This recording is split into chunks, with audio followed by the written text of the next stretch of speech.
In a year that America celebrates 250 years, Elmhurst celebrates 108 years of the Memorial Day Parade.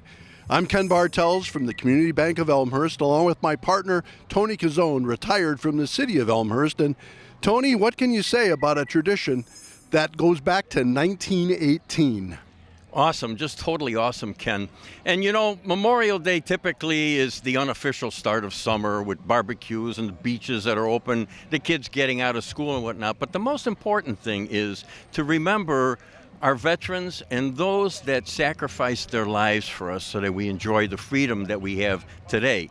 Plus, in Elmhurst, we're not just doing our parade today on Memorial Day, but we're celebrating 250 years of our nation.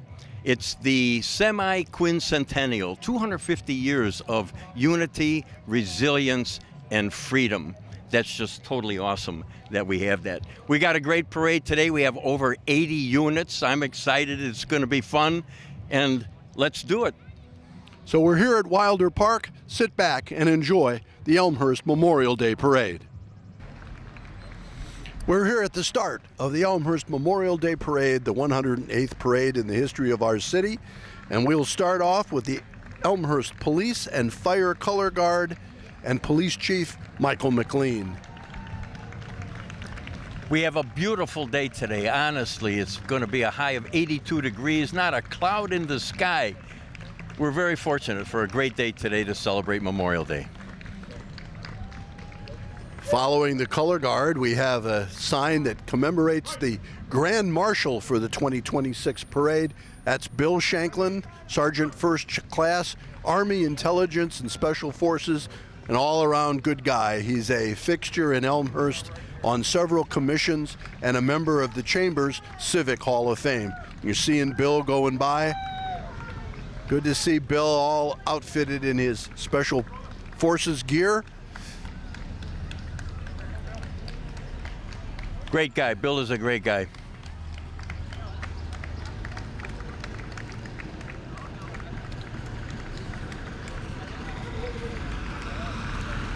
There's our police chief going by, Mike McLean.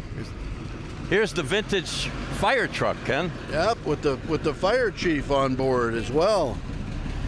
Chief Dick Duford waving.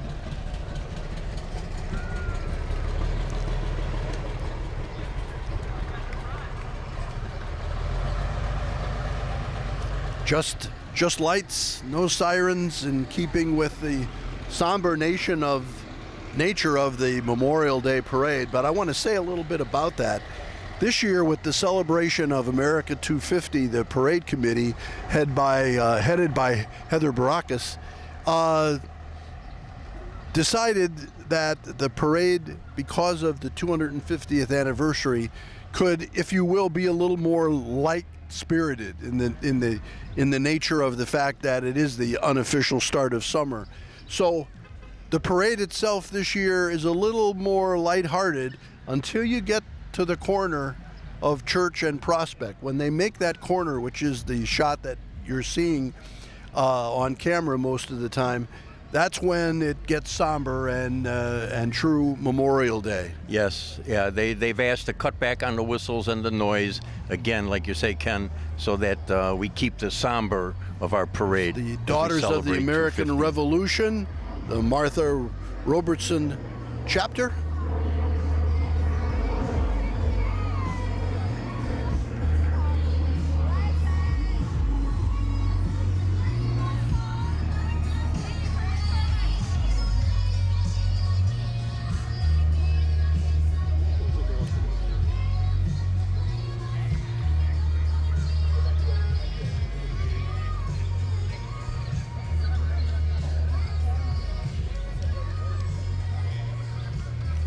As you said, Tony, not a cloud in the sky. It's probably about 80.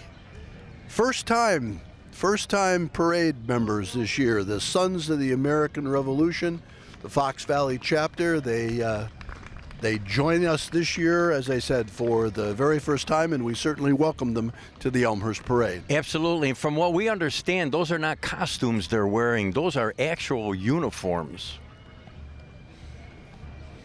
Well, they're in awfully good shape to be actual uniforms. Yeah, I'll say. It's good to know. We've got the some of the dignitaries starting to climb onto the reviewing stage. We'll have all of the military representatives joining them shortly. They come up in just a few minutes. It's always interesting with these parades is with the vehicles. The vehicles go by at what for them is a very slow pace, but followed by people who are walking at maybe a very brisk pace. Yes. It still results sometimes in a few gaps, and we'll do our best to deal with those. Absolutely. We're professionals. And Ken, I can hear them coming. Here they come. The Chicago Highlanders, pipes and drums. Right, the first of our 9 musical groups in this year's parade. We'll take time out here and listen to them as they go by.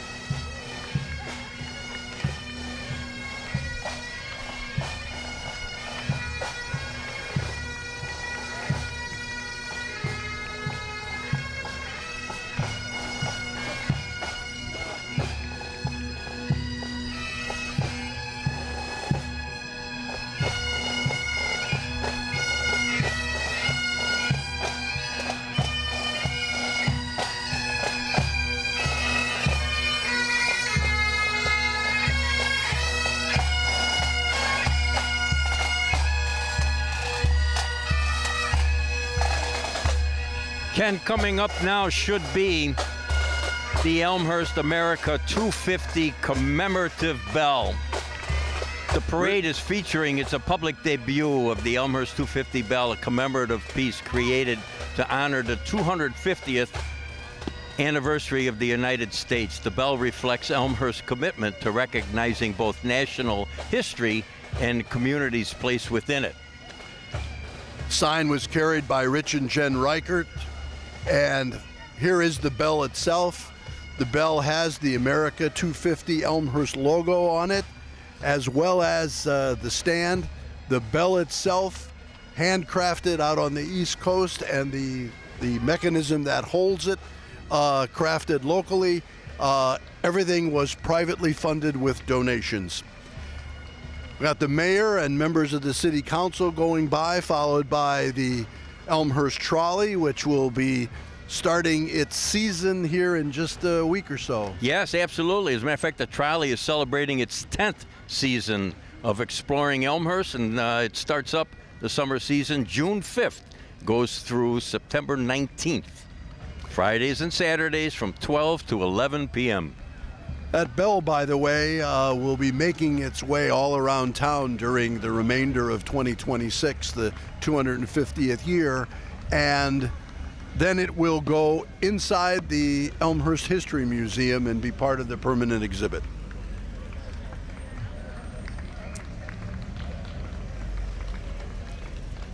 Here's the first group of military officers, and Tony, I'll let you take that over. All right, thanks, Ken. The U.S. Army is Colonel Robert F. Brackey, retired.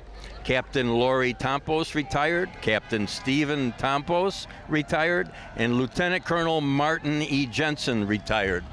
The U.S. Marine Corps is Gunnery Sergeant John Jack T. Kamek, retired. The U.S. Navy is Commander Michael M. Curley. Chief Warrant Officer 4 Tyrone Clark. Commander David Fry, retired. The U.S. Air Force, Lieutenant Colonel Michael R. Brackey, retired. Senior Master Sergeant Evan Morris and son Jack. Senior Airman Tom Augustin, retired. Brigadier General John Wendell, retired. And the U.S. Coast Guard, USCG Auxiliary Flotilla Commander Rich Tato and USCG Division Commander Arsha Moss. Followed by U.S. Space Force.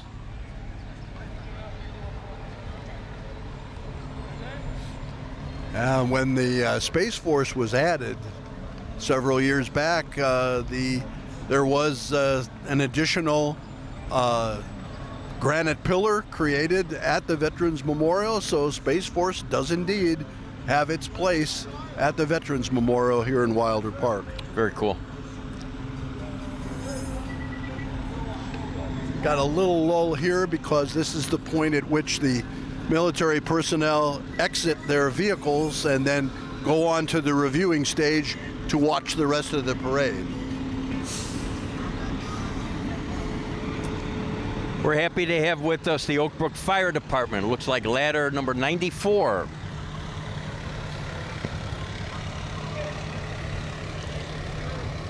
Oak Brook Terrace Fire Protection District is present with us too. Here comes Nikki Conforti. Conforti for Congress. She's running in the 6th Congressional District, and we're happy to have her out here celebrating Memorial Day here in Elmhurst.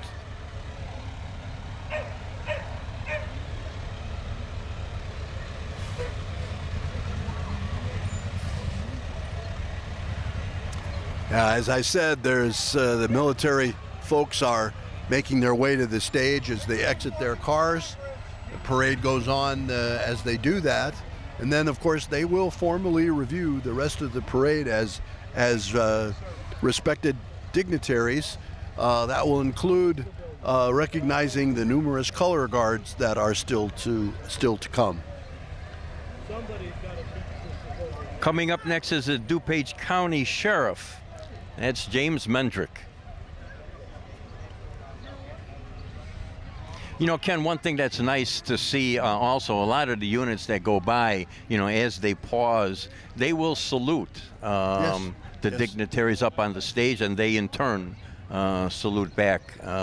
That's the respect. I'm sure we can get a shot of that stage with all the dignitaries once they're all up there, which is not yet. They're still making their way onto the stage. So this is the sheriff, as you mentioned.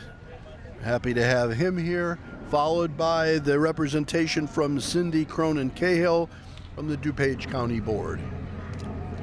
Cindy Cronin is our Elmhurst representative for District 2 on the county board. And I also want to extend congratulations to Cindy. Her daughter, Claire, was queen of the Chicago St. Patrick's Day Parade this past year. Very cool. Very cool. Did she was in charge of making the river green too? I don't doubt it. They may have had, right. That family is very Irish. Yes. Oh yes, absolutely. So the Cahill contingent goes on by. Happy to see her. Judge Christina Key, running for re-election as judge in DuPage County. Had an opportunity to hear her speak a few weeks back. Very interesting and dignified lady.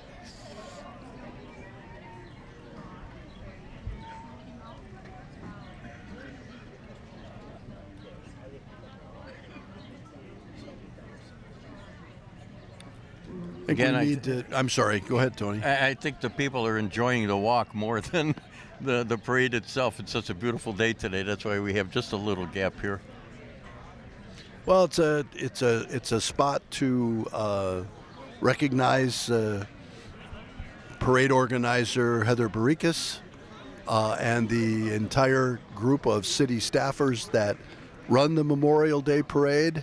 Prior to last year, it had always been run in conjunction with the Elmhurst Chamber, but now it's a combination of the City of Elmhurst, the Elmhurst Veterans Commission, the American Legion Post, and the Elmhurst Park District, but primarily Heather and the city that are laying out the parade, and there's a lot to do. Yes, there's a lot of moving parts. Ken, coming into our picture right now is the York Township Republicans, the GOP party. And their chair is Dan Kordick. Carrying the sign, Dan. Carrying the sign. Always working. Dan is involved, I know, in the Lions Club and other community events. Rusty Good to see them here. Stevens for County Board.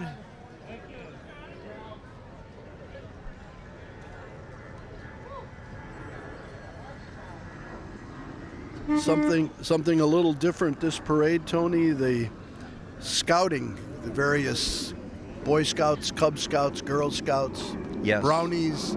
They are some of them are going to be grouped together, and if we're following the order, then the first grouping of Scouting America troops 117 and 417 and packs 23 and 26 should be sliding on through here. They used to be separated more carrying the flags, but Yes, I remember that, yeah. the parade organizers have compacted the scouting troops and compacted the flags a little bit. So I think we'll be seeing that very shortly. Very good. You know, as I look back on years gone by, I was a Cub Scout myself, and I remember earning the badges and working on the projects and whatnot that's involved. It's a great organization to this day. They've been around for years and years and years, and many benefits to being a Scout and moving on to becoming a Boy Scout. Yes, this is the Scouting America contingent. They're starting out with the Revolutionary War sign. As I said, we've got a different kind of grouping than we've had in past parades. The reviewing stand is giving the flag its proper due. The reviewing stand now is completely filled with dignitaries, and that's an impressive sight on a Memorial Day all by itself. It really is. You know, again, paying tribute to our flag and what our flag stands for. War of 1812 and the Mexican-American War. There's the salute with the Scouts. Yep. And our dignitaries. Priceless.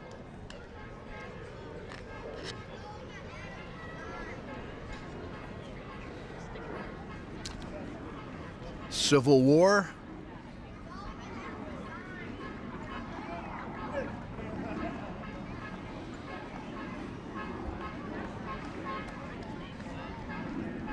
As we move on now we're getting to Scouting America Pack 24, Scouting America Troop number 82, and Scouting America Pack 14. They're carrying the Spanish-American War, World War I, World War II, Korea, and Vietnam. World War II coming into your picture right now. It's an opportunity for many of these kids to be in the parade, maybe for the first time, maybe not. They may be parade veterans, but it is an opportunity to be a part of a community event in a community that respects the traditions. Absolutely. Here comes the sign for the Vietnam War.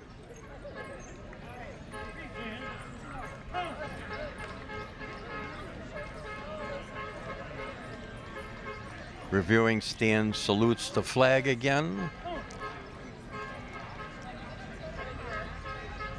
And Ken, you know, I want to point out we have one of the dignitaries up on our stand who has been very instrumental in the past with the chamber and the parade. Ralph Pacciano, just receiving an award from the community about a month or so ago. Yes. Volunteer of the Year, the Darrell Whistler Award. This is the Antioch Brass Quintet, a fixture in any Elmhurst parade. Yes, absolutely. Let's listen to them as they go by.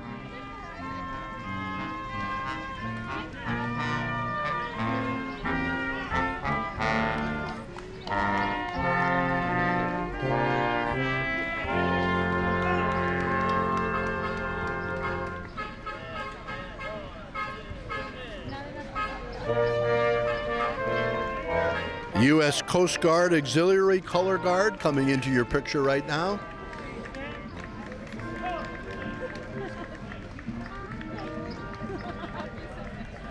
American Legion, THB Post 187 Honor Guard just going by. Legion Commander Eric Puglia, Anthony Cozy, Matthew Aldinger, Paul Laricella, and James Herrera.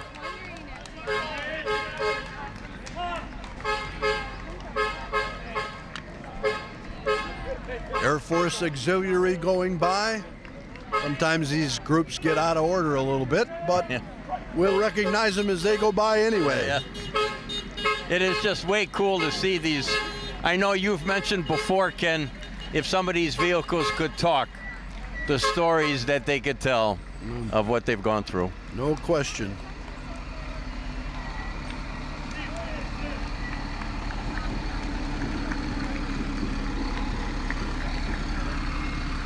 These two vehicles, of course, colored for desert and sand, as opposed to the traditional military green for forested areas. We'll be seeing some of that in just a bit.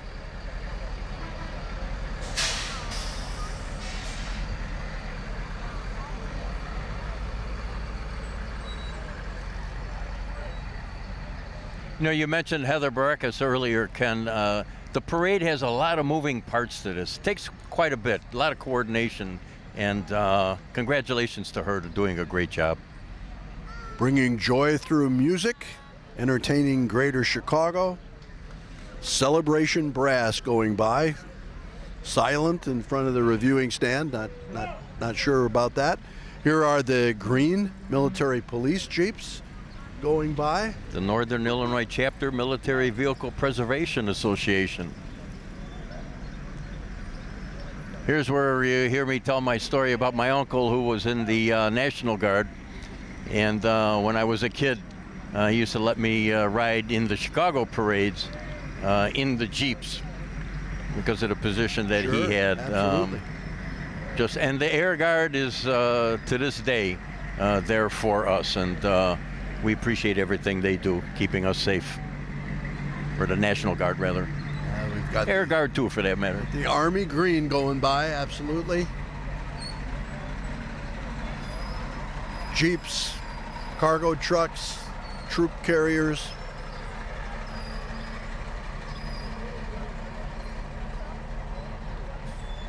No power steering on those vehicles. Oh, there's plenty of power, but it was supplied by human beings. Yeah. Pretty sure this is the USO of Illinois coming through. Jennifer Veremis has been very active with that group. Jennifer is First Ward Alderman and also President and CEO of the Chamber of Commerce. Here's Jennifer marching. I think she's going to circle back and probably march with other people too, although I guess the Chamber is coming up right behind her. Yes, so they are. Here they come. She's well populated there. Yeah. Here comes the Chamber banner, Elmhurst Chamber of Commerce and Industry. For years and years, the primary organizer of this parade until last year when a different coalition led by the city took over. You can only do things so long. Yep. And then you need to hand them over. We've got the 100th anniversary of the Elmhurst Garden Club. So that gives new meaning to the word perennial. I'll say it. The Garden Club meets monthly from September to June, and they educate and stimulate interest in horticulture.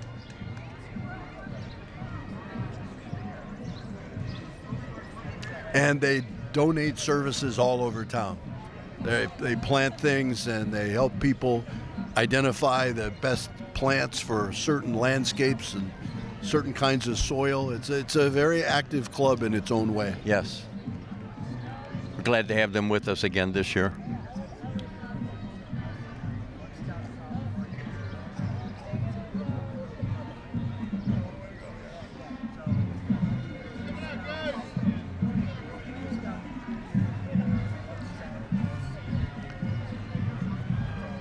Baralt's Custom Landscapes. I know Lynn Baralt is part of the Garden Club, so I think this is still Garden Club going on through. Oh, they got a great representation. They do indeed.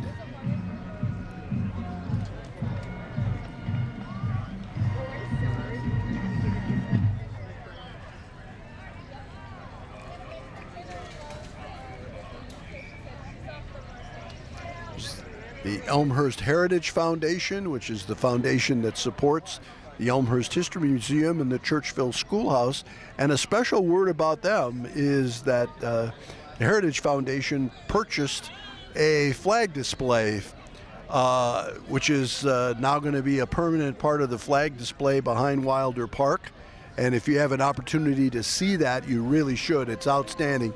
But the Heritage Foundation stepping up and being a part of the purchase of that flag display as well as assisting with other elements of the parade. That was Dave Ogberg, the executive director, going by. And check out on the fourth Fridays the concerts they have at the museum. They also do a vintage baseball game and their very popular craft beer fest in the fall.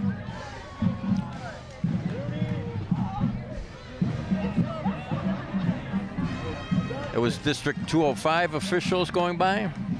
And following them, the York Community High School Marching Dukes Band. And we'll let them go on by.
That was awesome, Ken. That was just totally awesome. Director Mike Pavlik walking by, does a great job with the musical groups at York.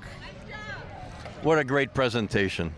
The Elmhurst Park District coming up right behind them, another wonderful group in our midst doing so many things. Courts Plus, and of course their brand new facilities starting up north in Barron's Park, the brand new large-scale sports complex. It's going to be great when it's done, and we're very pleased for the Park District and everything that they do for us. We love our parks. Jim Rogers, their executive director, Angela Ferrantino in charge of construction. When I was working with the city, I worked on many projects with Jim Rogers and Angela too. Great people. We love our parks. Absolutely. There's a lot to love too. I mean, in a landlocked community, there's a lot of green space thanks to the Elmhurst Park District. Yes, and they have a lot of attractions, you know, and it takes quite a bit to maintain all that. Elmhurst Art Museum and its executive director, Allison Peters Quinn, going by your camera right there. The Art Museum, of course, just sort of down the street and over a block, a really nice amenity inside Wilder Park. Coming into our picture now, the Knights of Columbus here in Elmhurst, the 1911 Council, a fraternal organization who helps those in need and the needy. One of the things they're noted for, you see them out there with their Tootsie Rolls, raising monies for those that are less fortunate. Great organization. They're on the corner right around York and Villette. Right next to the offices of the Dan's Gibbons Turkey Trot. Yes.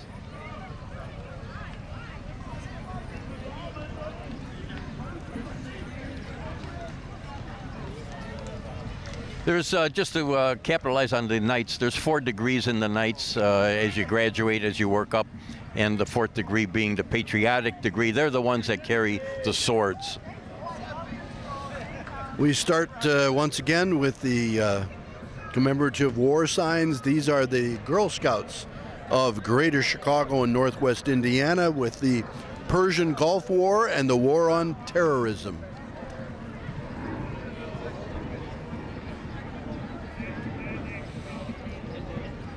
Nice contingent of Girl Scouts going by. Yes, I'm impressed. So we saw the Cub Scouts and the Boy Scouts, and now we have the Girl Scouts.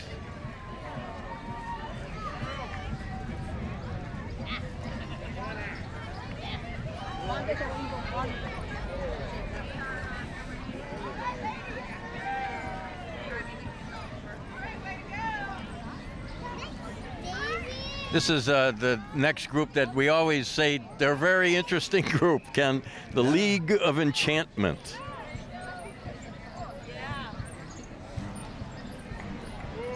I think one of the bravest things that some of them do is put on those outfits. I'll say. Yes. But they are an unusual group, and we're delighted. We're delighted to have them. Absolutely. I mean, how often do you get Superman at your parade? There he goes. There's Spider-Man. Yeah, Spidey. Superman. No shortage of superheroes in Elmhurst. Absolutely. Next is the Elmhurst Area AAUW, American Association of University Women. They offer scholarships to young women so they can go to college. You know, Jeannie Urick is very involved with that group. Our good friend, Jeannie Urick. Absolutely. This would be the Merry Marchers Band, and we'll listen to them.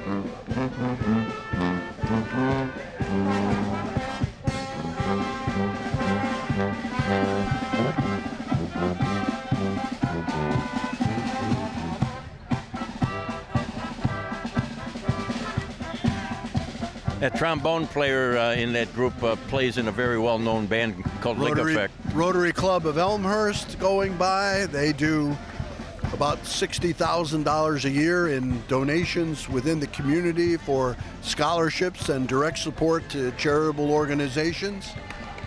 Their motto, Ken, is service above self. City View Community Church, they always have a large contingent of members. City View Church on the corner of St. Charles Road and York Road. Yeah, not too long ago they completed a huge addition on there. Yes, absolutely. Very active. Boy, they have a real good contingent here today. Singing happy birthday to our country. How nice. It's the YMCA, the Elmhurst YMCA, part of YMCA of Metro Chicago. Obviously, the YMCA, a fixture in town as well, and one of the very few YMCAs in the United States with its own hockey rink. Yes, you're right. They've been here in Elmhurst, my goodness, for years and years and years. There used to be dances that used to go on over there with Dex Card from WLS. I almost want to sing that song, YMCA. What do you think, Ken? I would prefer not, but okay. It's up to you. Second Chance Donations going by. It's an organization that seeks to find donations of various items that people need in order to support their daily living.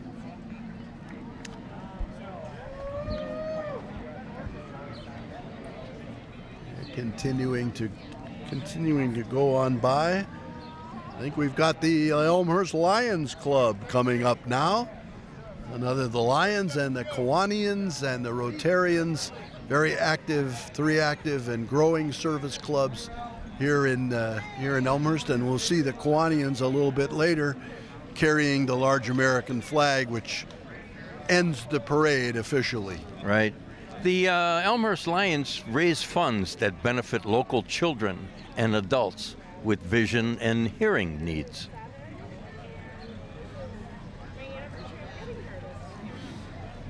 This next guy coming into our picture, I don't know what he had for breakfast, but boy, he grew pretty fast.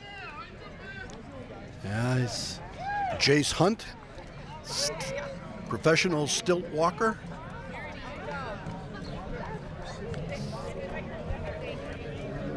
Very high on himself. Very good, Ken. This is the Chorus of DuPage coming by the reviewing stand and coming into your picture.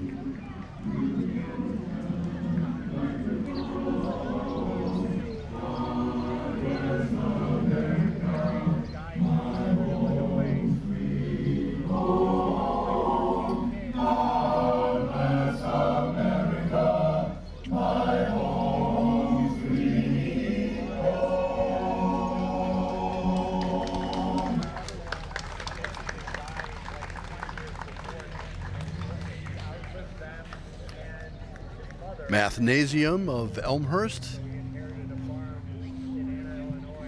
down in the city center.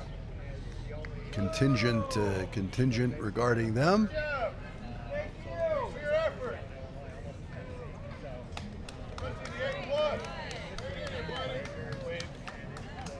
The still newest business association in Elmhurst is, I believe, coming up next, and that would be the Lake York Business Association, remembering and honoring America 250, which is what we're all doing today. Yes, again, this is what's so special. This is why we celebrate Memorial Day, honoring those that gave the ultimate sacrifice and all of our veterans.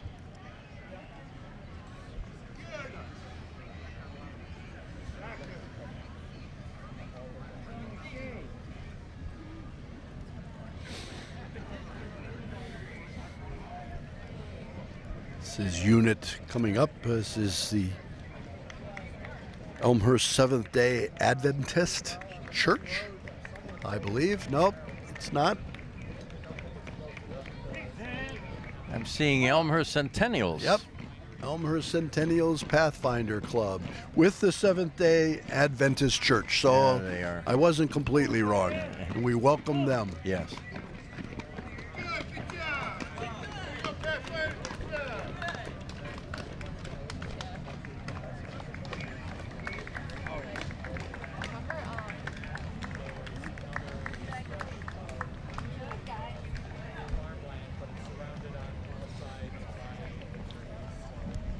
Next up, Ken, should be the Elmhurst Farmers Market. This is a group that used to be behind the Knights of Columbus Hall in the city parking lot at York and Villette, and later moved to another location now. Elmhurst Christian Reformed Church on Brush Hill. That's it, yes. Now they're on Sundays at the 180 West Park Avenue building, right across from the train tracks. Well, that's the French Market. Oh, I'm sorry, that is the French Farmers Market is at Elmhurst Christian Reformed The French Church. Market, you're right. The French Market's on Sundays at 180 Park, yes. Got to get the Italian market in there somewhere too, I think, maybe. What do you think? I don't know. Probably would go over well. Probably would go over well. Once again, you've commented on the beautiful day, but I think our perch here is right across from the reviewing stand and Memorial Day Parade with the theme Always Remember. Here comes the farmers market you referenced, Tony. That's an impressive stage. That represents every part of the military and in many cases decades and decades of service.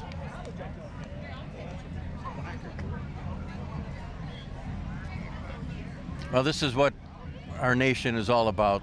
And like we mentioned earlier, yes, this is the Elmhurst Memorial Day Parade, but in Elmhurst we are also celebrating the nation's 250th anniversary, where we're celebrating the unity, the resilience, and the liberty of the United States of America from 1776.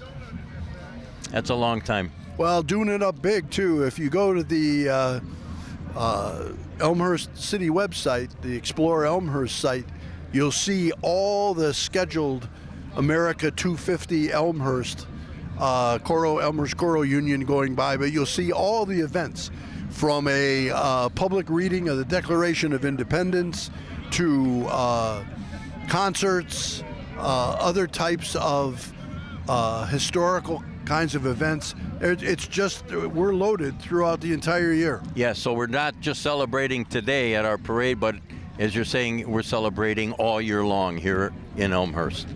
Vitality Women's Physical Therapy coming by here in the Elmhurst Memorial Day Parade.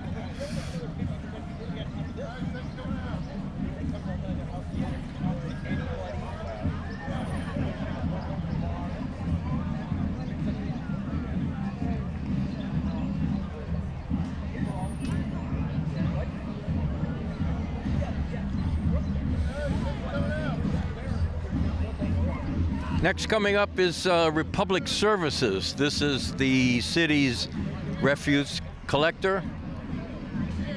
And they do a fine job, they really do. I mean, they clean up the neighborhood really well on the days of collection. Very dependable.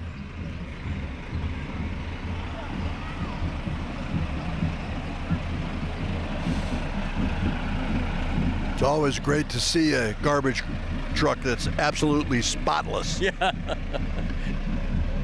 Just a little bit of an oxymoron there, I think. But there's the Emmanuel Lutheran Church American Heritage Girl Scout Troop 1023. They have the Afghanistan and Operation Iraqi Freedom war signs here in the parade.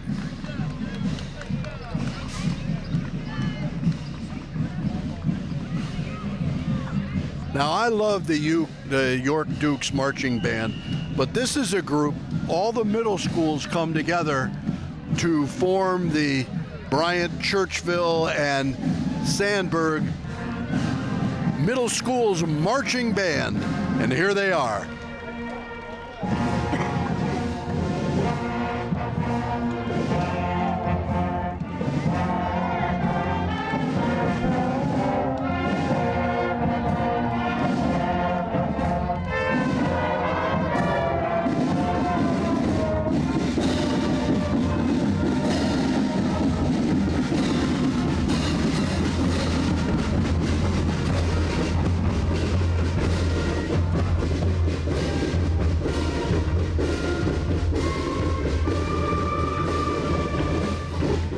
Well, I know they aspire, at least some of them, to be in the York Duke Marching Band, but they do a great job every year in this parade. Yes, they do. I mean, I'm edified to see the enthusiasm.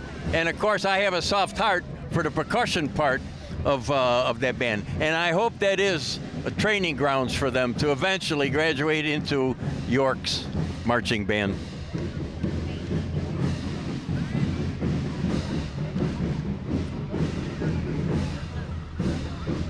This is Dr. Dogs, which is an emergency supper unit.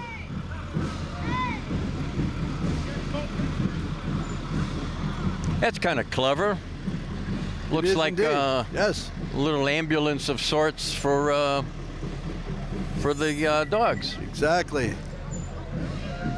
Well, they're part of the family too. Elmhurst Bicycle Club going by. Signs start seeing bicycles, and we need to be always aware of other traffic on the roads besides cars and trucks. There are other people there as well. Absolutely. Bicycles, the scooters. Yep. Their motto is riding at the speed of fun, and they boast over 400 members. Here we have St. Peter's United Church of Christ celebrating 150 years this year, Tony. Wow. That's an accomplishment. Congratulations to them.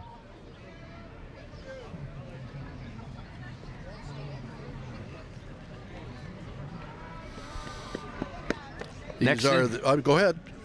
Next in our picture is coming up Fox Valley Young Marines.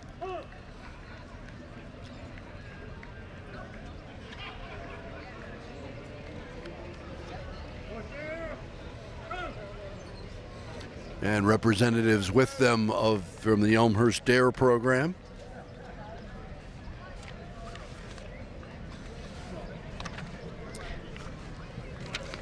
The Elmhurst DARE program, DARE stands for Drug Abuse Resistance Education, and it's a curriculum that is now taught to all 5th grade students in Elmhurst District 205, as well as several private Elmhurst schools. The primary objective of DARE is to significantly reduce and eliminate young people's use of alcohol, tobacco, and other drugs by focusing on decision-making skills. Here is the Westtown Chorus.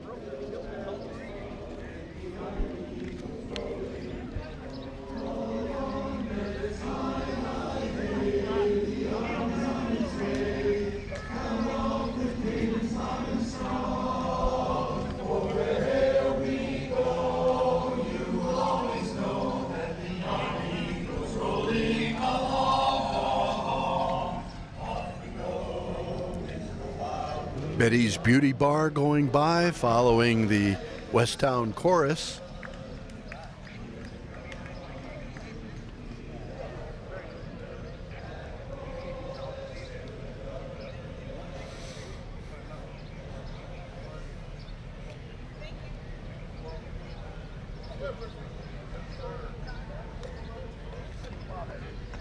Superior Air Ground Ambulance Company, located up on Lake Street here in Elmhurst, and touting the Elmhurst Cycling Classic, which is coming up on June 6th. Superior has been here in Elmhurst for years and years and years, providing emergency services. We're happy to see them again.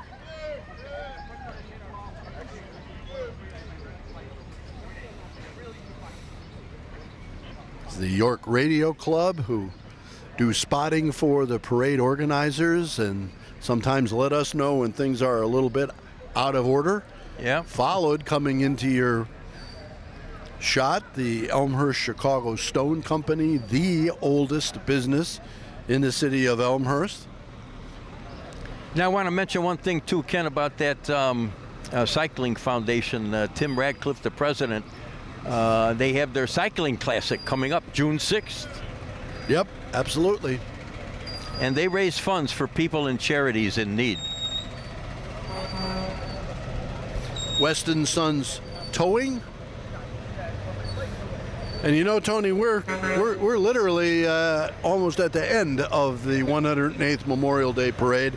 I want to get in another plug for the Veterans Memorial Ceremony, which is a very memorable event on Memorial Day in Elmhurst, like the parade, taking place immediately following the parade in Wilder Park, and that too is broadcast by the fine crew of Elmhurst TV.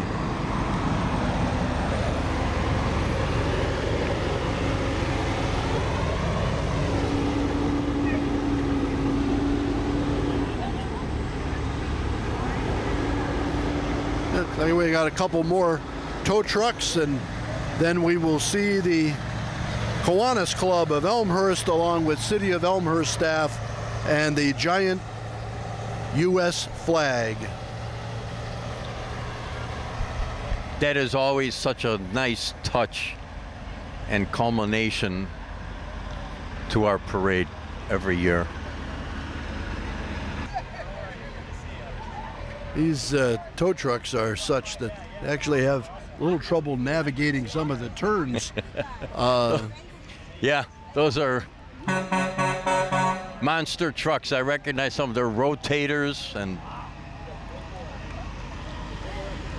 they do the job. I'm watching the curve at Church and Prospect, and a couple of them have, I think the spectators have moved out of the way for them. I don't blame them. Which sounds like a prudent move to me. Yeah, that's equipment for heavy rescue, no doubt. And we're happy to see them here again this year.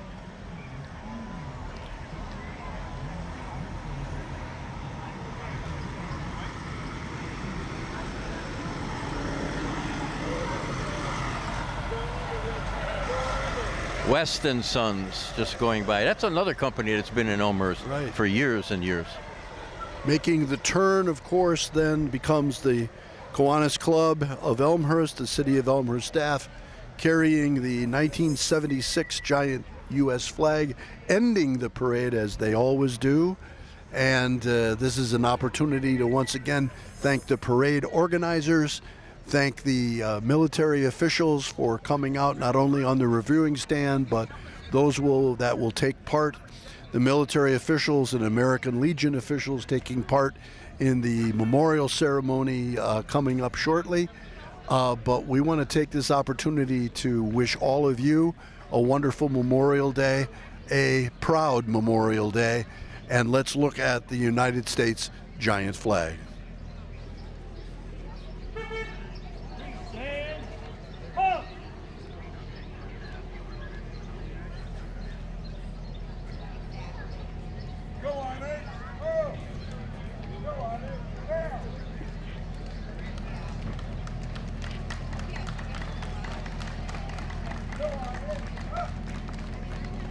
Always a memorable way to end the parade. Ken, at this time, I'd also like to thank the Elmhurst Veterans Commission, the American Legion THB Post 187, the Elmhurst Park District, the City of Elmhurst, and all departments, especially Heather Barakas, Joe Piscitelli, and the Elmhurst TV crew for producing a great picture and excellent audio.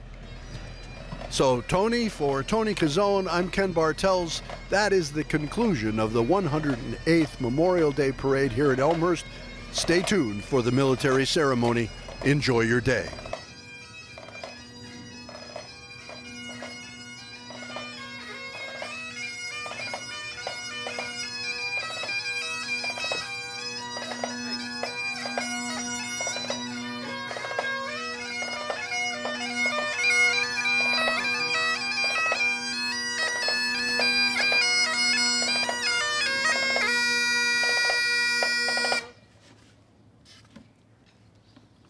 Be seated. Be seated. Be seated. Okay, third time's the charm. Good morning. I want to thank you all for being here today. My name is Eric Palia. I'm the current post commander of the Elmhurst American Legion THB Post 187.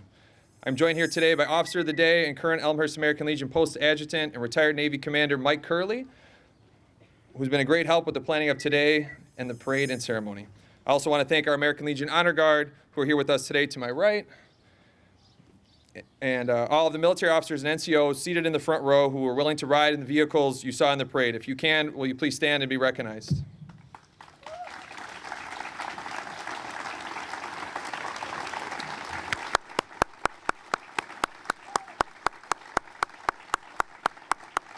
Thank you. Be seated. We all remember being kids, and back then, Memorial Day was the unofficial start of summer. Now that we're adults, we understand that today is a solemn day set aside to honor the men and women who gave their lives in service to our country. On May 5th, 1868, the Grand Army of the Republic, or GAR, a politically powerful organization of Civil War Union veterans led by Major General John A. Logan, issued General Order No. 11, also known as the Memorial Day Act. This issuance formally established Memorial Day as a decoration day on which the nation would remember its war dead and decorate their graves with flowers. The first major national observance was held later that month on May 30th, 1868. Many of you have seen the statue of General John A. Logan in Chicago's Grant Park with a walkway leading to Michigan Avenue and 9th Street, as he was an Illinois native, born in Murfreesboro, Illinois, serving as a Union general in the Civil War, a U.S. congressman, and a U.S. senator from the state of Illinois. It was President Richard Nixon, who served as a United States Navy officer in the Pacific Theater during World War II, that oversaw Memorial Day becoming a federal holiday in 1971, shifting the observation to the last Monday in May to create a 3-day weekend. We gather here today as a grateful community and a grateful nation to honor the American heroes who laid their lives down in defense of liberty and freedom. Individuals who often do not get the credit they deserve for paying the ultimate sacrifice for the very freedoms we take for granted, paying with their lives. We gather here today as we approach the 250th anniversary of the birth of our nation. We must always remember that freedom isn't free, and many people for the last 250 years have had to struggle and sacrifice to keep our republic the most free and prosperous nation in the history of the world. We should look at our nation with nothing short of gratitude and not grievance that this experiment devised by our founding fathers is 2.5 centuries old and has lasted the test of time. The preservation of these freedoms depend on each successive generation knowing the stories of these brave men and women that came before them and sacrificed for their nation. The heroes who stormed the beaches of Normandy on June 6, 1944, the brave souls who perished in the Battle of Belleau Wood in 1918, the Marines who fought at the Battle of the Chozan Reservoir in negative 40-degree temperatures in 1950, or the 13 U.S. service members who were killed in a suicide bombing in Hamid Karzai Airport in Kabul, Afghanistan during evacuation operations in 2021. Behind every name etched into a stone monument, behind every folded flag, there is a story. A son or a daughter, a parent, a friend, a life interrupted and a future never fully realized. The fact that we are freely here today is proof that their service mattered and their sacrifice was significant. It is the men and women in uniform, in particular those who have died in defense of our nation on the field of battle, that have kept this American experiment alive. And today, we honor them. At this point, I would like to invite American Legion Senior Vice Commander Tom Augustin to the podium to lead us in the Pledge of Allegiance.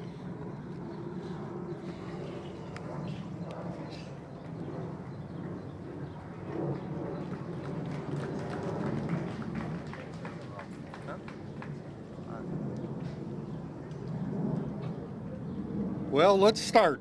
I pledge allegiance to the flag of the United States of America and to the republic for which it stands, one nation, under God, indivisible, with liberty and justice for all. Thank you, Tom. Thank you. At this point, I'd like to invite Paige Brooke to the podium to sing the national anthem. I'd also like to make mention that today we honor the legacy of Paige's uncle, PFC Michael Oliveri, who was killed in action in Iraq as a member of the U.S. Army at the age of 26 on June 6, 2011. I could find no better way than to honor his legacy and service to our country than to have a member of his family sing the national anthem. Paige.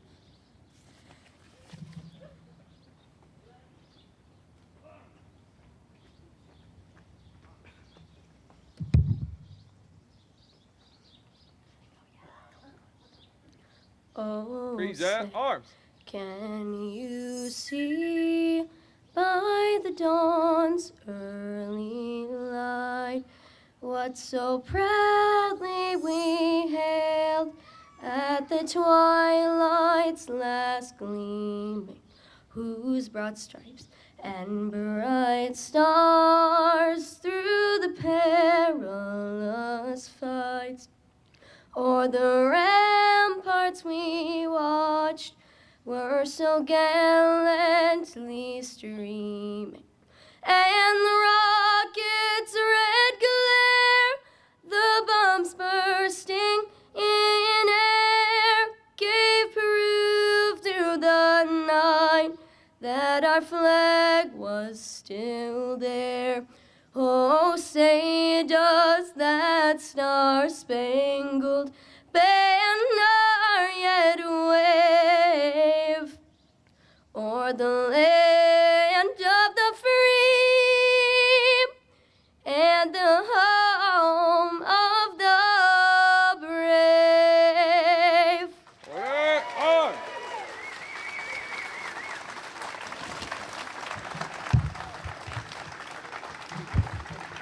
Thank you, Paige.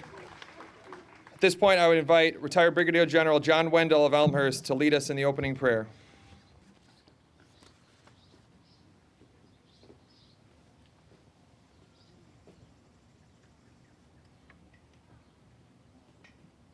First of all, Paige, you've been singing that since you were a little tiny girl. Wonderful. Prior to the prayer, I just want to read just a few comments here with regard to the very special day that we are here. Today is the 108th anniversary of Memorial Day held here in Elmhurst. Memorial Day is a national day of remembrance and honor for the service of the men and women of our military who made the supreme sacrifice of laying down their lives to secure and protect the freedom we have enjoyed as a nation for 250 years. 250 years since the signing of the Declaration of Independence on July 4th, 1776.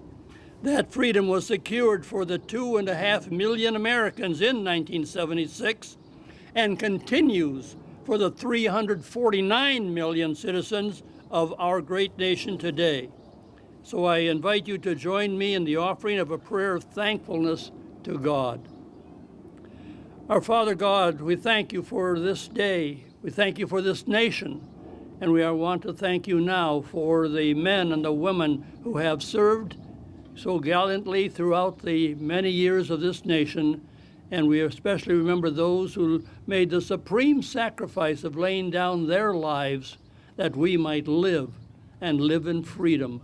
And so thank you for this village that honors these men and these women.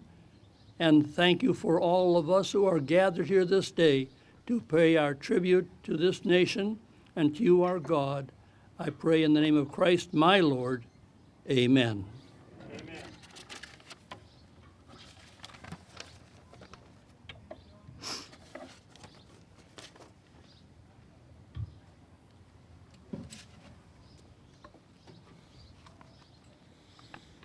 Be seated.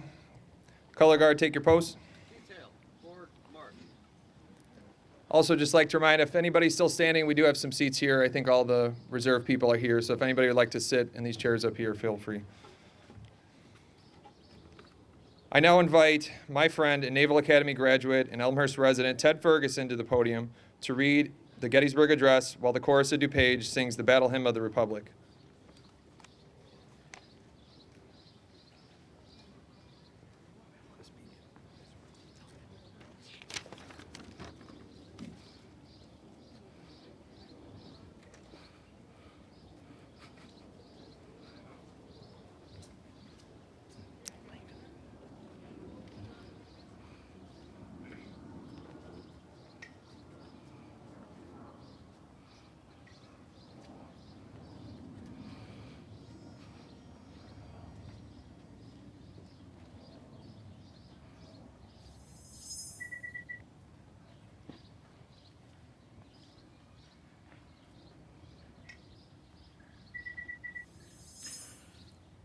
Fourscore and 7 years ago, our fathers brought forth on this continent a new nation, conceived in liberty and dedicated to the proposition that all men are created equal. Now we are engaged in a great civil war, testing whether that nation or any nation so conceived and so dedicated can long endure. We are met on a great battlefield of that war. We have come to dedicate a portion of that field as a final resting place for those who here gave that their lives that nation might live. It is altogether fitting and proper that we should do this. But in a longer sense, we cannot dedicate, we cannot consecrate, we cannot hallow this ground. The brave men, living and dead, who struggled here have consecrated it, far above our poor power to add or detract. The world will little note nor long remember what we say here, but it can never forget what they did here. It is for us, the living, rather to be dedicated here to this unfinished work, which they who fought here have thus far so nobly advanced.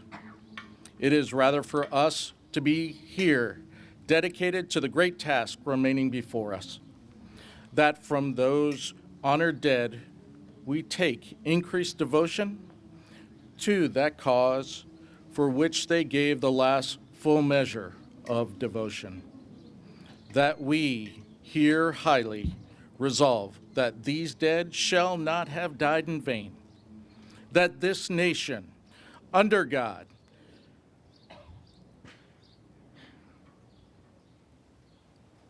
shall have a new birth of freedom, and that government of the people, by the people, for the people, shall not perish from the earth.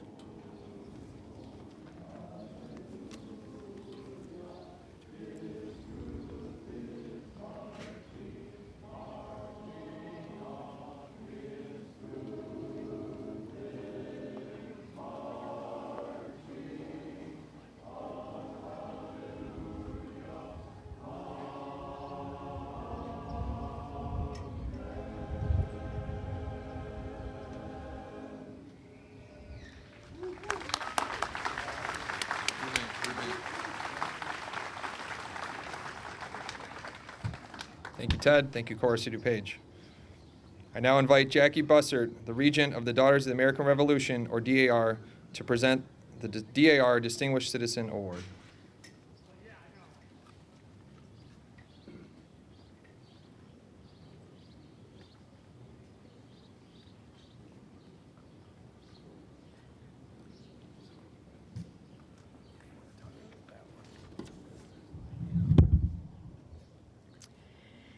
Thank you.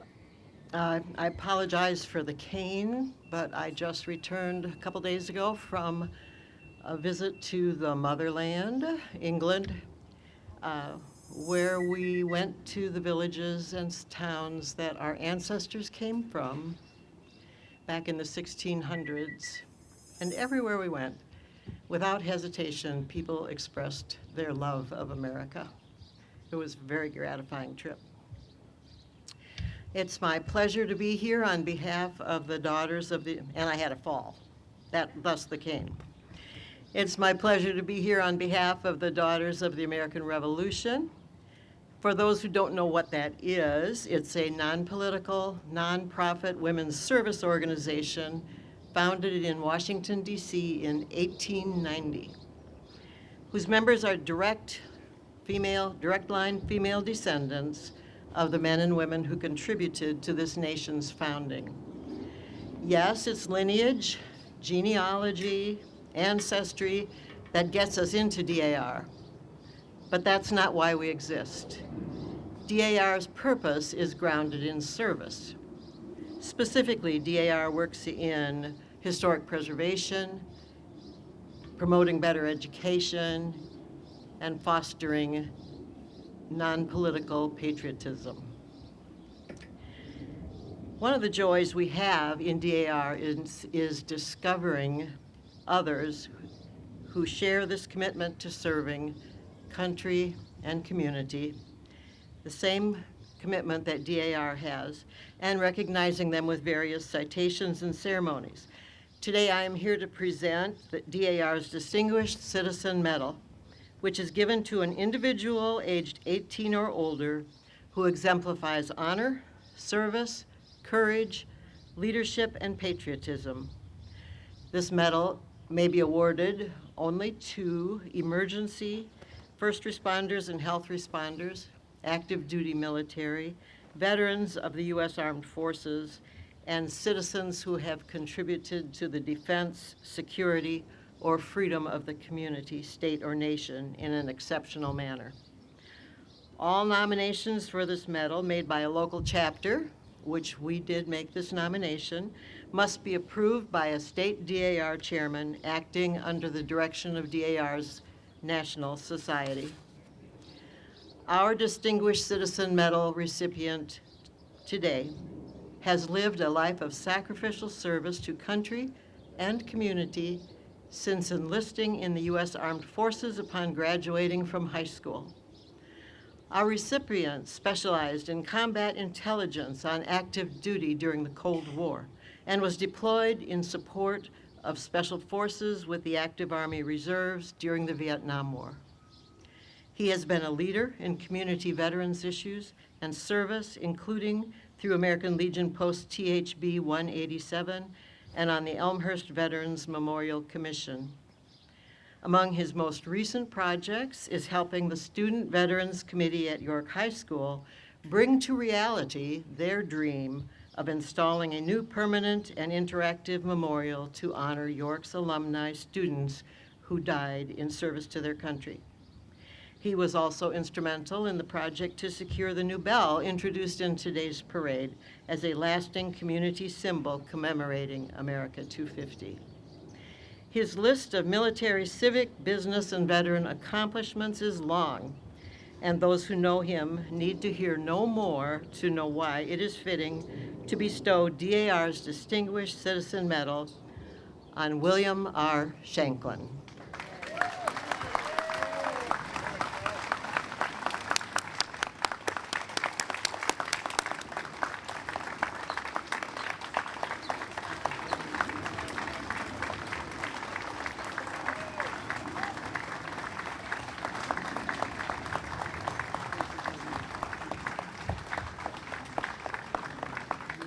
Well deserved. You well deserved. Yes, well deserved. Congratulations. Take a moment and catch him after the program and give him your thanks for your service and congratulations on receiving this important award.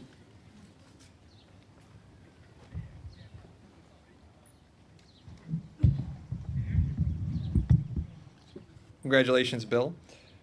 And now the chorus of DuPage will sing God Bless the USA.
I now invite Gerald Paulson, a retired Army Green Beret and ambassador to Guam, who will lead us in explaining our remembrance table you see here before me.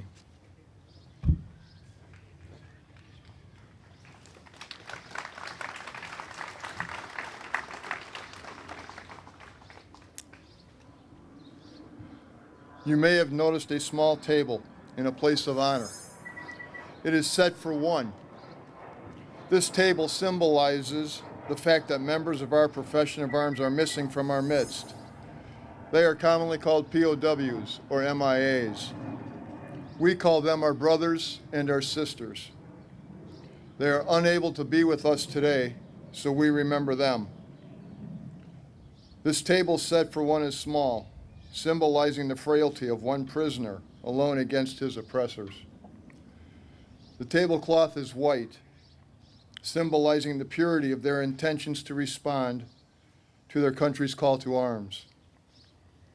The napkin is black, symbolizing the sorrow of captivity and darkness and the emptiness of them not being with us today. The single red rose displayed in the vase reminds us of the families and loved ones of our comrades in arms who keep the faith, awaiting their return. The yellow ribbon, tied so prominently on the vase, represents the unyielding determination for a proper accounting of all of our comrades who are missing and not amongst us today. The candle. The candle is lit, symbolizing the upward reach of their unconquerable spirit.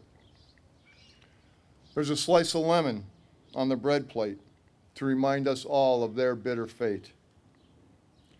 There is salt upon the bread plate, symbolic of the family's tears and all of our tears, as we all await for their accounting and proper return. The glass is inverted. They cannot toast with us today. And the chair is empty. They are not here, but they are never forgotten. Remember, everyone here, and all of us who served with them and called them comrades, who depended upon their might and aid and relied upon them, for surely they have not forsaken you. Until the day they come home, let's always remember.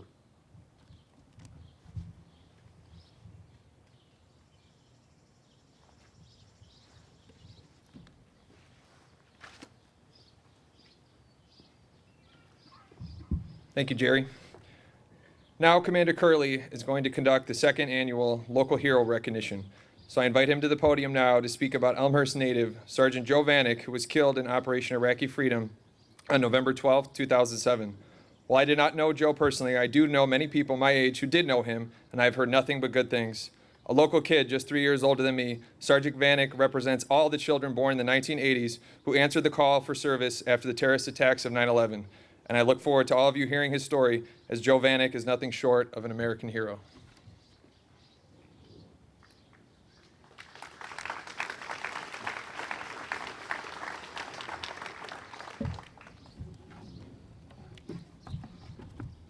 Thank you very much.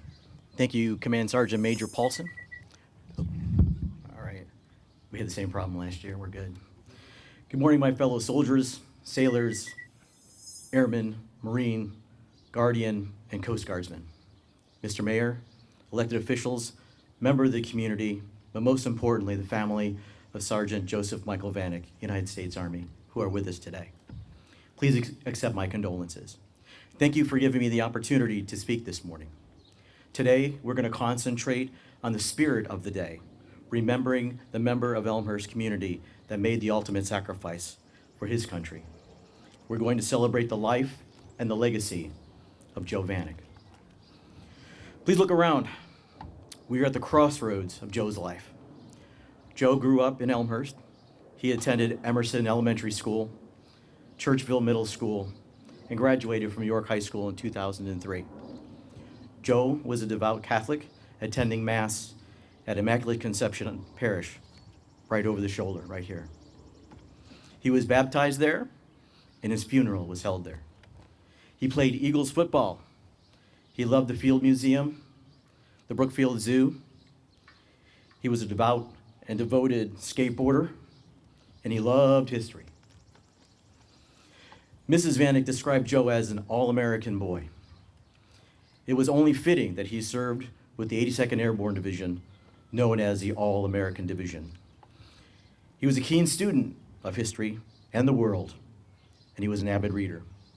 His passion for history overflowed to his Army life. He encouraged other soldiers to watch the History Channel. Joe was planning to major in history after his enlistment. In July of 2003, Joe entered the United States Army with the goal of becoming a paratrooper. According to Mr. Vanek, who had also been a soldier and served in Vietnam, he said it was the right thing to do. In order to reach his goal and receive his parachutist badge, commonly known as jump wings, he had to complete basic military training, otherwise known as boot camp, advanced infantry training, and basic airborne school. To graduate from jump school, a constantly running soldier must complete 3 phases of the course. Ground week, which basically you learn how to land safely, don't break any legs. Tower week, falling and descending from 250 feet attached to a parachute, pretty safe. Jump week, from an aircraft at an altitude of 1,250 feet. Try to picture in your mind what that height is. It's the Empire State Building. In jump week, a student will complete 5 jumps, the last in full combat load at night. Stop and think about that. This young man was just out of high school. He chose to serve in the Army. He wanted to be a paratrooper. And this is what he has to do in order to receive his wings and hit his goal. He jumped with over 200 pounds of equipment. And for those of you who wear the parachutist badge, you'll probably recognize this. Stand up, hook up, shuffle to the door, jump right out, and count to 4. Yes, indeed. I learned that from a soldier. Being a sailor, you don't jump out of planes that often. Trust me. But for soldiers and Marines who have those wings, hopefully those ring true. With his goal met, Joe was assigned to the 82nd Airborne Division at Fort Bragg, North Carolina. When he arrived in March of 2004, the United States of America was engaged in the global war on terror. Joe deployed to Iraq 3 times in support of Operation Iraqi Freedom. His 3rd deployment found Joe and his fellow troopers in Sadr City, a district of Baghdad. By November of 2007, Joe had ascended to the rank of sergeant, squad leader, and he was responsible for training, welfare, and the tactical employment of 7 to 10 soldiers. He was the center of the unit, responsible for everything that squad did or failed to do, all at the age of 22. Stop and think, we ask a lot from our young people. On a hot Monday, November 12th of 2007, Sergeant Vanek, United States Army, Airborne, Charlie Company, 2nd Battalion, 325th Airborne Regiment, 2nd Combat Team, 82nd Airborne Division, was leading his troopers in the direct combat with the enemy. He was killed by small arms fire. The legacy of Sergeant Joe Vanek is all around us. Across the street, right over here, Elmhurst University, there's a scholarship that bears his name. And go figure, it's for history majors. On a larger scale, there is only one place in the local area where potential enlistees go into the military, the Chicago Military Entrance Processing Center, otherwise known as MEPS Chicago. This fact is very, very important. When I had the opportunity to speak to Mrs. Vanek through Mr. Shanklin, this was something that Mrs. Vanek really wanted me to communicate to you, the family, everybody here. That in April of 2009, the swearing-in room was officially named the Sergeant Joseph M. Vanek Ceremony Room. Every year, over 9,000 incoming service members, families, military officials enter that space. They get to learn about Joe, his story of his professionalism and his sacrifice, and then they take the oath of enlistment. In closing, as I mentioned, we are in the shadow of Joe's life. Over my shoulder, at the end of the football field is St. Mary's Catholic Cemetery. There you will find 4 ceramic poppies. Since World War I, the international symbol of Memorial Day. Marking these 4 graves are 4 soldiers who gave the full measure. After we finish today, I encourage each and every one of you to take a short walk to St. Mary's. Joe lies at rest under a beautiful tree. Thank you.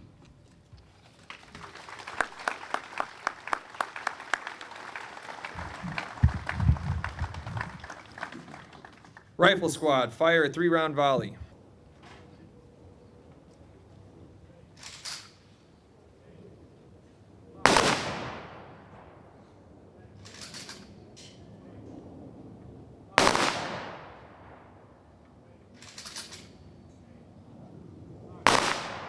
Bugler, taps.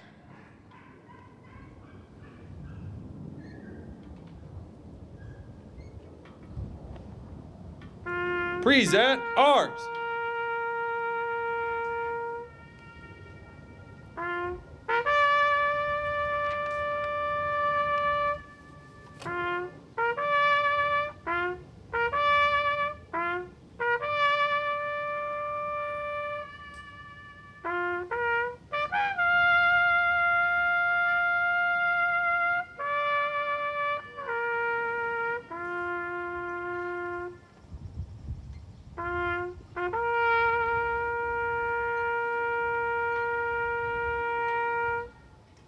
Order, arms.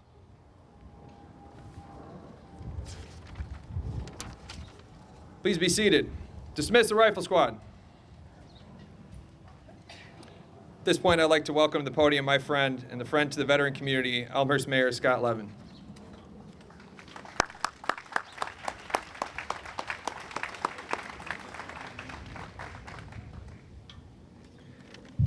Good morning. Welcome to our veterans, their families, elected officials, residents, and visitors. Thank you all for coming out to honor those who served our country.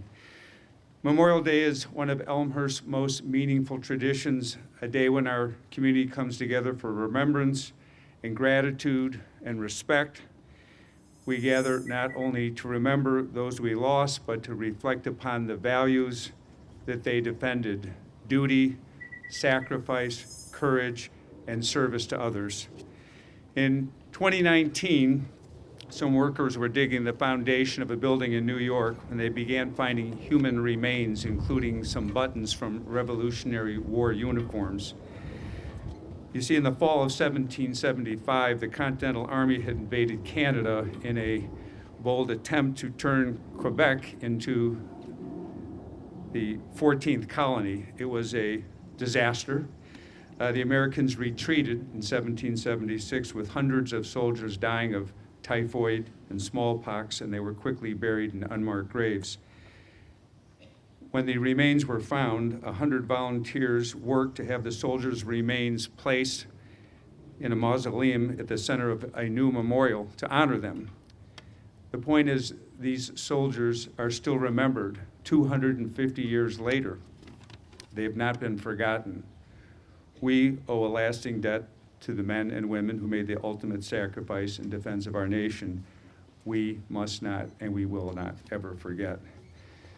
This year's Memorial Day observation also recognizes the 250th anniversary of the United States. As our nation approaches its 250th birthday, Elmhurst is proud to participate in the year-long America 250 celebration, which features monthly events throughout the year 2026. This year's parade featured the public debut of the Elmhurst 250 bell, which was paid for, by the way, 100% by donations. That's the support we have from our community. This will be a tribute for generations to come in our city. The bell represents a lasting symbol of the historic milestone of the 250th anniversary and our commitment to recognizing both our nation's history and our community's place within that history. And I give a special thanks to the volunteers who serve on the American 250 Working Group that have put all this together. As you saw, we're very honored to recognize Bill Shanklin as our Grand Marshal, Army Special Forces veteran who served during the Cold War and Vietnam War eras. This service isn't only the military. Bill has decades contributing not only to his country, but here to the city of Elmhurst. His service represents the very best of public service and patriotism, and we thank him for his service and his leadership. I want to thank all of you who worked to organize today's events, including the American Legion. Special thanks to our business development manager, Heather Barakas, who for again putting together a fantastic parade, this 108th parade in the city of Elmhurst. And Heather, along with the fire department, the Veterans Commission, and True Patriot Care, installed the 80 U.S. flags and 50 state flags that are flying today in Wilder Park. So as we leave today, let us carry forward the memory of those who gave their lives for the country, be forever grateful, and never forget. Thank you.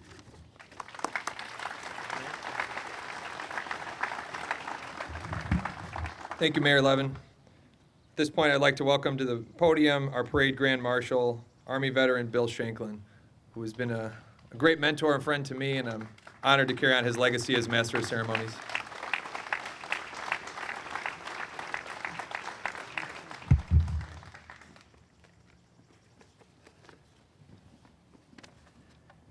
Well, I have a script. I'm probably not going to follow it after what's just happened here. I thank you to the Daughters of the American Revolution. That's quite a surprise. Thank you very much. I appreciate it. And thank you to everyone on the committee and the Veterans Commission that gave me this honor to be the Grand Marshal, especially since this is our 250th year celebration. Now, I know quite a bit about this honor because for over 20 years, the committee asked me to find someone to be the Grand Marshal. So I know all the excuses why you don't want to do it. And I had to remind myself of a few of them because you are humbled by that, and none of us feel like we deserve it. But when you think about it, it's not about you, but it is. It's not about me, but it is. Because we have to remember, and we have to pay a tribute to the people, our friends, our sisters, our brothers that didn't come home, that gave their life. We have observed Memorial Day. It's simply carrying on a tradition that dates back to 1866. And I am proud that our neighbors, our neighborhood, our city meets that, the goal of we always remember. I'm very proud of that. And we've done it in a couple of ways. A couple of things were mentioned. The bell, citizens stepped up and paid for it. And I'm going to talk about a memorial in a minute. But our country's faced monumental challenges over the 250 years. And it took ordinary people to do ordinary or extraordinary things to free our country and to keep it free. Counting the 6,800 people that died in the War of Independence, from there through the current wars that we face, we've lost 1 million of our Americans. 1 million people. And when I think about that, we lost more than our sons and daughters, uncles and aunts, mothers and fathers. We lost what business says is an opportunity cost. What could they have done for their country, and what could they have done for our community? We won't know. So it's compelling on us, and it's our duty to always remember our fallen. Joe Vanek, well, let me go back and say that soon in July, some of you know about the York High School Memorial. It's going to be a monument about 84 inches high, 42 inches wide, with all of the names of the York alumni that were killed from World War I through the current operation. Justin Riskus is the teacher that was driving this, and we were able to have the citizens of our community pay for it. What's that tell you about our community? A lot of people are willing to step up. And there's 112, I think, the last count, names that Mr. Riskus and his students have identified and verified that they did go to York and they were killed in combat. One of those names is Joe Vanek. Mike did a great job of talking about Mike's background. I'm going to say a couple of other things. The American Legion did a Legion service. Oh, and by the way, before I say that, you might have noticed I changed my headgear. Well, the reason for that is that Joe and I have a bond. I'm a generation ahead of him, but we were both paratroopers. And this is the kind of hat I would wear back in my day with the glider patch, the two symbols of paratroopers, the glider patch and their jump boots. You don't mess with either one of them. And you better not wear them and not be a paratrooper. But I now wear this in his honor today. The first time I heard about Joe was through his mother, Jan. She asked me, hey, you know, my son's thinking about going to the military, he's going to join the 82nd. And I thought, what do you say? I know that unit. And I know it's best trained, best led, and best equipped, one of the best units in the military. But what do you say to a mom who asks you, I know he's going to be doing dangerous stuff. So I simply said, they are the best, and if I have to go, and I did, I went with the best. After our ceremony at his wake, I walked outside and I met some of the young troopers in his platoon and his platoon leader. And he saw some of the stuff that I was wearing on my Legion uniform, so he wanted to know about when I served, what I did, things like that. And during the conversation, a lot of what Mike said came through. Joe was an exceptional soldier. He was admired and respected by his subordinates, his peers, and his command structure. He was a good man, a good soldier. And that's why I keep thinking, what have we lost? More than just Joe. We lost everything that he could contribute to our country and our community, and let's not forget that.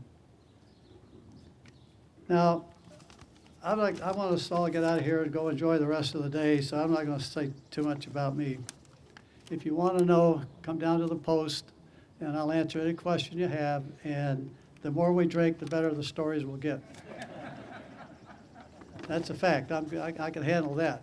So you're welcome to come down anytime. Like Joe, I went to the military right out of high school, 17 years old. My goal was to be an infantry officer. When I get to basic training, because of my junior ROTC training, I was an outstanding young soldier. They sent the sergeant to NCO Academy, and they gave me his job. I'm telling you, that just wasn't me. Two of my high school friends did the same thing. The three of us went into the military, not together, separately, 2 weeks apart. We all were treated the same way. They saw in us that we already had a jump on the rest of the recruits because we knew all about map reading, first aid, marksmanship, drill and ceremony, and that kind of stuff. So one day I get called to the headquarters, First Sergeant. Shanklin, you got to go to admin. Why, First Sergeant? Because you got to get an interim secret clearance. Why? Because you're going to go to the intelligence school at Fort Holabird, Maryland. And I said, no, I want infantry. Make a long story short, that's the last time I said no to a first sergeant, and I'm glad there was a door right behind me. So I went to get my clearance. That door closed, but another one opened. Little did I know that that intelligence school was a top-tier intelligence training in the free world at that time. So I walked through another door. President Kennedy was behind the idea of special warfare, special operations. After an A team, I'm similar to what you probably served on, did a demonstration for the president, he decided this was a good way to fight a war. So they sent demo teams out in the schools, signal, medical, and engineers to get volunteers. I volunteered. Another door opened. But like Mike said, it didn't really dawn on me it's going to be 1,250 feet in the air running at 175 miles an hour. But we got through it. And we got through some other training to be able to serve in the Army Special Forces. My role was intelligence and operations. Didn't do much. I came back after 3 years active duty and then almost 3 years in the reserve, active reserve. The two guys that went with me, Vic, he's retired. He got through. He was a door gunner in Vietnam, retired in Florida, security company. Jim retired first sergeant of the Big Red 1. He's on disability. He's had 3 tours in Vietnam. He lives in Guam. He never came home. He's still alive and doing well. About 6 months ago, I ran across a first lieutenant, he's a captain when he retired, and confirmed to me that the rest of the guys I served with all made it back. Some have passed, and some from injuries that they sustained in their duties, but they came back home standing up, not otherwise. One of the things that I'm sure somebody in the audience is going to recognize this. When you go through, I thought there was nothing rougher than jump school. It was tough, very, very tough, very demanding. But I thought there is nothing worse than that. Guess what? That was probably the easiest 3 weeks that I had to face. Special Forces people are treated a little differently, and I'm going to wrap this up. When you start and say, yeah, I'm going to do this, and they select you to try it, nobody's going to help you. You got to do it on your own. When you go and ask, okay, you got to do a five-point check on your land navigation. How far is it? Do the best you can. How much time do I have? Do the best you can. You never know when it's going to stop. And that's the test of your resiliency, the test of your resolve. So I'm going to close by saying in this speech, I tried the best I can, but I can do better.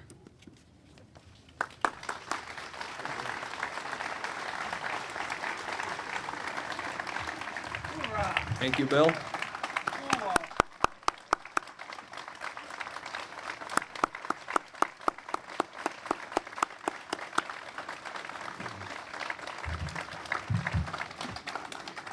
At this point, the Antioch Brass Quintet will play the military service songs. When you hear your service song, please stand and shout the branch, and feel free to sing along if you get the urge.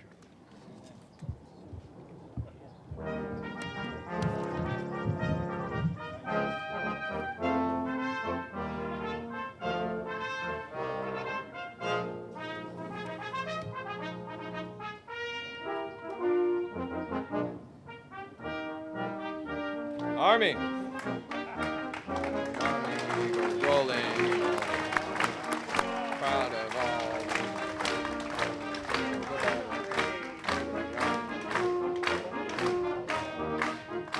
It's high, high, the army's on its way. Count off the king's daughters. So wherever you go, you will always know the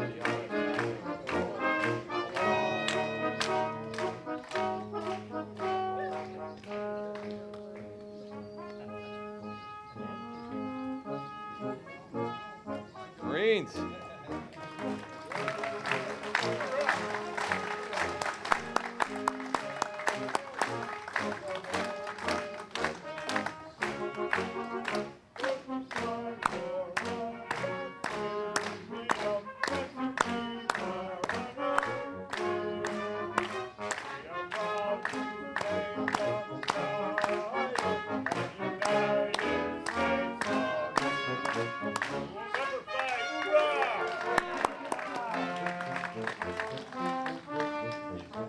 Navy.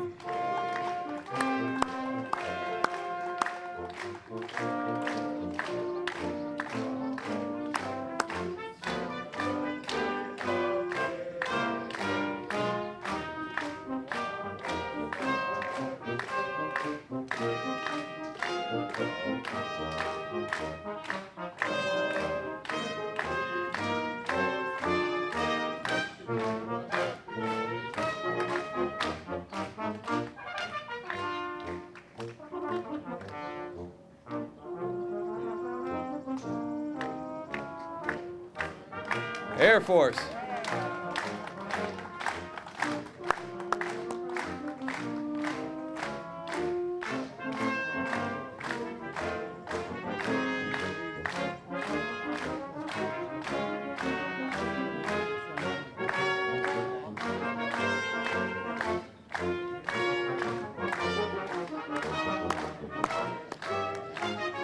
United States Air Force.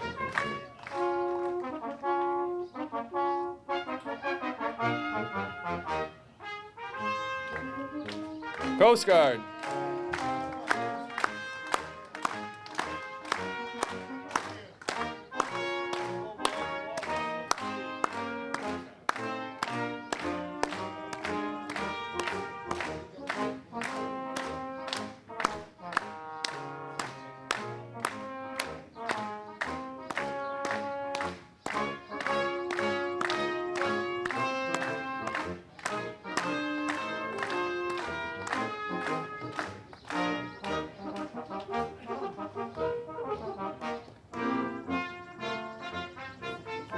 Space Force. It's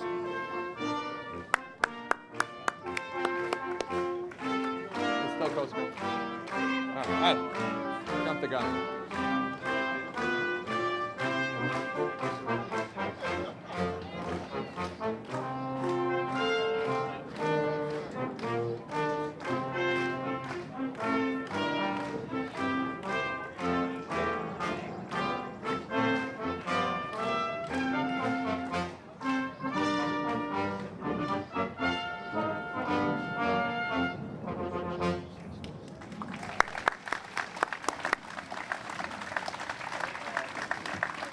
Thank you. At this point, Mayor Scott Levin and Officer of the Day Mike Curley will lay a wreath at the Roll of Remembrance, followed by a wreath representing the American Legion and the American Legion Auxiliary laid by Tom Augustin and Renee Tracco.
Thank you.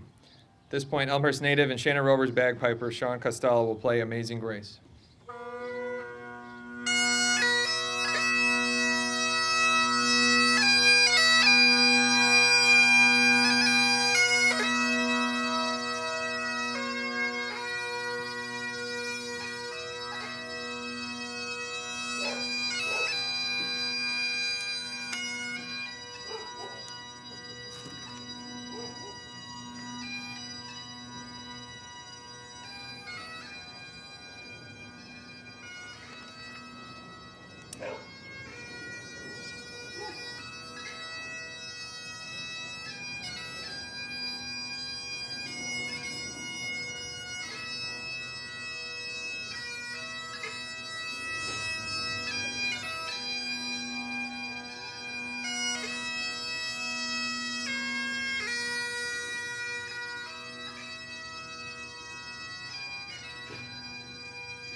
Now invite Crystal Forbes from the local Daughters of the American Revolution, or DAR, the Martha Ibbotson chapter, to read The American's Creed by William Tyler Page with the wreath laying by Jackie Bussard.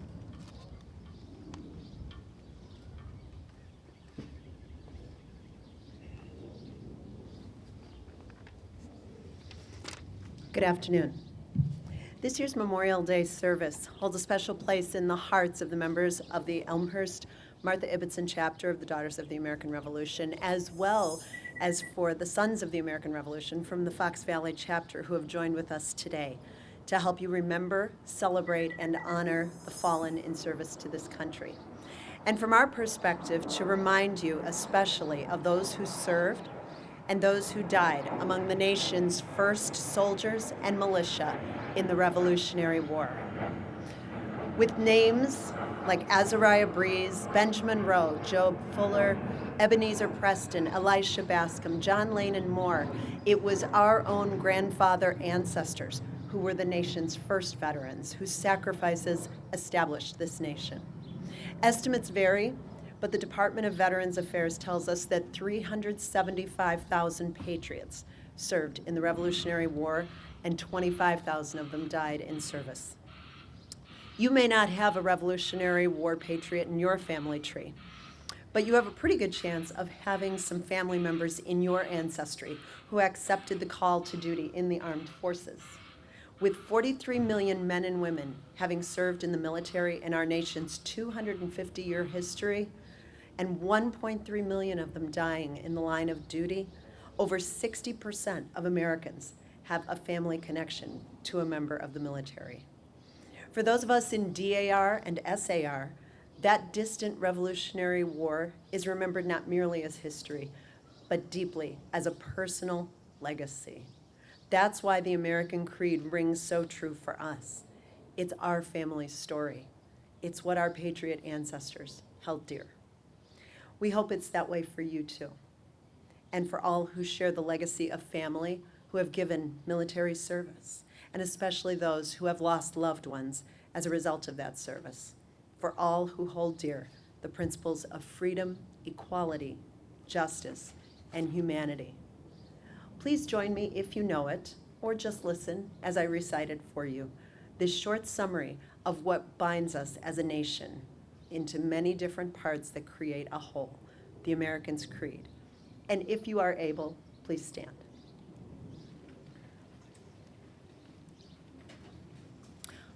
I believe in the United States of America as a government of the people, by the people, for the people, whose just powers are derived from the consent of the governed, a democracy in a republic, a sovereign nation of many sovereign states, a perfect union, one and inseparable, established upon those principles of freedom, equality, justice, and humanity for which American patriots sacrificed their lives and fortunes. I therefore believe it is my duty to my country to love it, to support its Constitution, to obey its laws, to respect its flag, and to defend it against all enemies. As you sit in silence, representatives of the SAR and DAR will come forward to place a wreath in remembrance of the patriots who served, and especially those who died in the American Revolutionary War. You may be seated.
Thank you.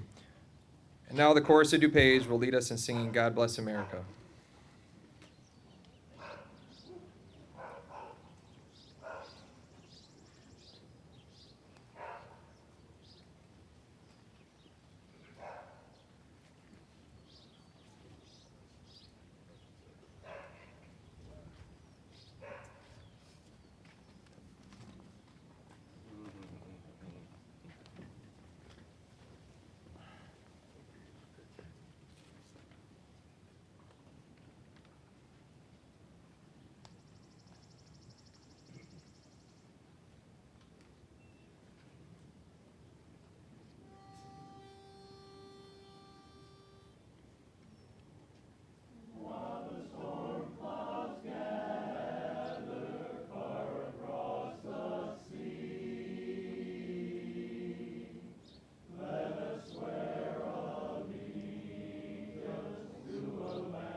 Thank you, Chorus DuPage.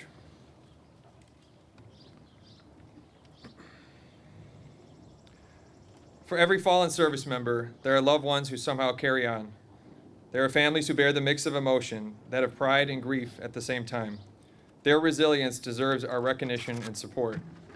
We must also recognize the families of our service members who served and returned home.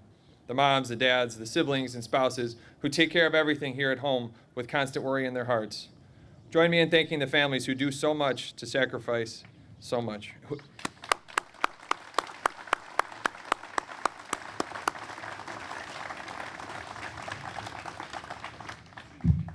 So beyond today, how do we honor our veterans, those who continue to serve and those we lost in service to our country? First, we remember. We speak their names, we learn their stories. We visit memorials, attend ceremonies, and teach younger generations why this day matters. Memory is a powerful form of respect. As we approach the end of our ceremony, I'd like to thank everyone who made today possible. In particular, Heather Barekis from the city of Elmhurst did a terrific job in the planning of this parade and all things involving today's events. She really is the glue that holds everything together. Also, Mike Curley, our Officer of the Day and newly minted Veterans Commission Chairman, the Park District, all the volunteers and commission members, thank you again to all of you. Now, before I invite General Wendell to do our benediction, I would like to invite everyone here today to a luncheon at the Elmhurst American Legion, located at 310 West Butterfield, immediately following the ceremony. It will be catered by DeLeo's of Elmhurst, and it is of no cost to the community, but donations are encouraged. So I hope to see you all there. At this point, I would welcome General John Wendell to do our benediction. And I'd also like to wish him a happy birthday. How old are you, General? 93. 93. You got 93 more years. And happy birthday to the Marine Corps as well.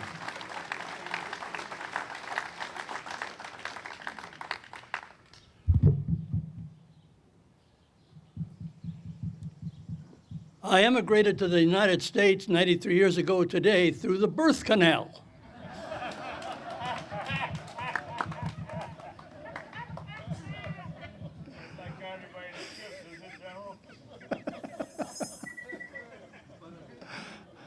But I'm so grateful when we think of the many years of our nation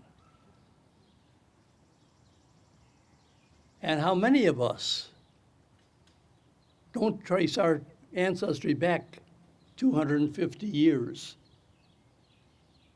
I am but the second, on my father's side, I am but the second generation American. So that makes me a newcomer, even though I'm an old timer. Let's bow our hearts to the Lord in prayer. Our Father God, we thank you for this day, for all those who have put together such a spectacular gathering as this in remembrance of our nation. We thank you for those who have gone before, the many leaders, and also the many followers, for those who have borne arms, and for those who have paid the final price on the battlefield. We thank you for our citizens of this community, and for the generations yet unborn who will carry on the light of freedom as a leader, not of this nation only, but leaders of this world. So, Lord, we thank you for your blessing upon us as a nation, and as a nation upon us as individuals. I ask this and thank you in the name of Jesus Christ, my Lord. Amen. Amen.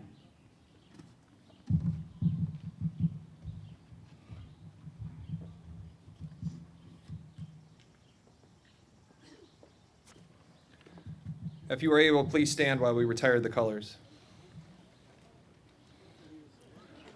Retire the colors.